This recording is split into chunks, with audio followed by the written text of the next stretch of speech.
umetnost je uvek lepota. Ako je prava, ona dolazi negde od istine.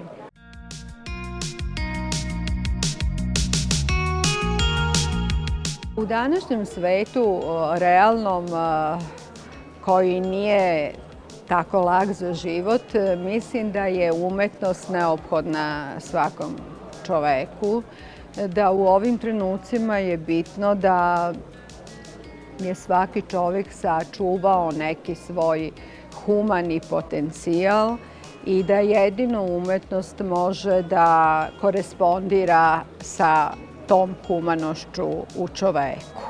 Najrađe pomažemo umetnicima, onim mladim da se iskažu, a onim već afirmisanim da se i dalje iskazuju.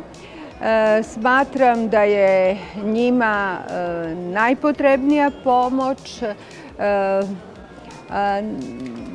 zbog svoje neke ranjivosti i okrenutosti svom unutrašnjem svetu. Oni su, mislim, najnesposobniji da se bore sa realnošću koja danas pritiska sve ljude. Sam zadovoljna sa svime što sam stvorila i što to živi i što se dokazuje svaki dan, ali smatram da taj uspeh, ta moć treba uvek da se osjeća kao neki potencijal, a ne kao kapital. Znači kao potencijal da se uvek i dalje stvara. Potrudite se da dobijete ono što volite, inače će vas naterati da volite ono što dobijete.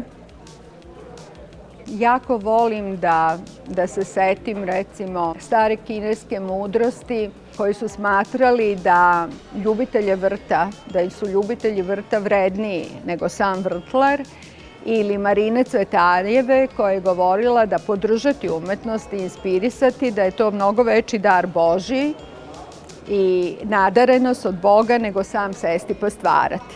To mi olakšava negde moju misiju.